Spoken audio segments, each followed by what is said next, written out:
ជំរាបសួរបងប្អូនក្នុងបណ្ដាញសង្គមទាំងអស់ថ្ងៃនេះជួបគ្នាទៀតហើយបាទការងារថែមមកបងប្អូនថ្ងៃនេះថ្ងៃទី5ខែ7ឆ្នាំ2026ខ្ញុំមកបាយកបោសបងប្អូននៅក្នុងចំការចន្ទទីបាយកបោកសិកម្មបាទនៅក្នុងចំការចន្ទទីបាយខ្លួនឯងថតខ្លួនឯងអត់មានអ្នកជួយជាស្រ័យផងបងប្អូនអ្នកមើលទៅវិលមកអីសូមអធិស្ឋានផងអ្នកឯងនេះហើយមេឃរៀងសតុំដែរប៉ុន្តែអត់តាន់ភ្លៀងបើសិនតែភ្លៀងតើផ្ទះហើយអត់ហៅទេ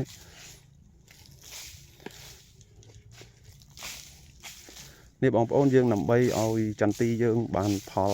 ប្រសើរចង់និយាយបានផលល្អច្រើនខ្ញុំចង់ប្រាប់បងប្អូនថាកុំដាក់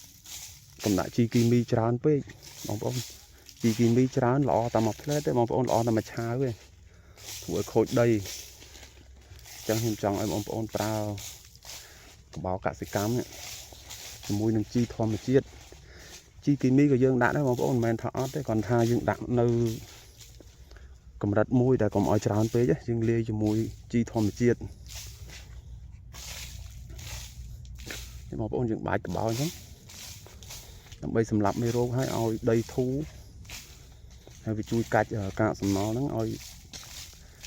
កាច់ទៅវារលួយคล้ายជាជីកប៉ុសអញ្ចឹងវាជួយយើងបានខ្លះបងប្អូនហើយចន្ទទីខ្ញុំ7ឆ្នាំបងប្អូន7ឆ្នាំប៉ុណ្ណឹងហើយឥឡូវហ្នឹងវាចេញត្រួយហ្នឹងខ្ញុំកាត់មែកតាំងពីដើមខែ6វាមួយខែជាងហើយចុងខែ5ដើមខែ6ខ្ញុំកាត់មែកឥឡូវវាចេញត្រួយខ្លះក៏អត់7ឆ្នាំបងប្អូនប៉ុណ្ណឹងហ្នឹងហើយខ្ញុំចង់ឲ្យបងប្អូនដាក់បាយកបោកសិកម្មហ្នឹងទៅដើម្បីឲ្យដីយើងធូរល្អហើយយើងចំណាយលុយតិចបងប្អូនមិនច្រើនទេមកបេ50គីឡូតែតម្លៃបើខាងខ្ញុំនៅកញ្ចេះនេះតែ$10មិនតិចទេកន្លែងខ្លះតែ$10ទេស្មើនឹង40000រៀលកន្លែងខ្លះ45000អញ្ចឹងនឹងយើងចំណាយអស់តិចហើយវាជួយឲ្យដីយើងធូរល្អចន្ទទីបងប្អូនបើយើងដាក់ជីគីមីច្រើនធ្វើឲ្យដីយើងខូចក្តាំងបងប្អូនខ្ញុំធ្លាប់ដាក់យូរទៅទល់តែដាក់កាន់តែច្រើនបានល្អបើថាដាក់មកគល់តែ2គីឡូអីឆ្នាំហ្នឹងល្អគួរសមតែឆ្នាំក្រោយតែ2គីឡូដដែលដល់អត់សូវល្អទេទៅឡើង3គីឡូឯណានេះយើងបាចទៅវាស្លឹកចន្ទទីហ្នឹងវាលួយខ្លាយជីកំប៉ុស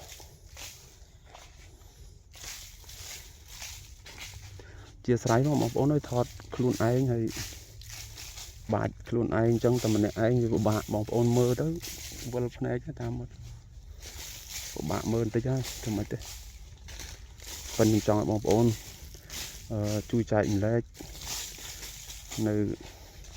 បទពិសោធន៍ខ្លះបើយើងដាក់អញ្ចឹងវាចំណេញបងប្អូនចំណេញយើងច្រើនយើងចំណាយតិចយើងបានផលគួរសមបើយើងដាក់ជីគីមីយើងចំណាយលុយច្រើន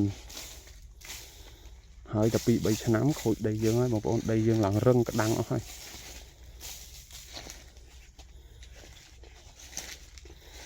ហ្នឹងហើយបងប្អូនមានតែប៉ុណ្ណឹងបាទសូម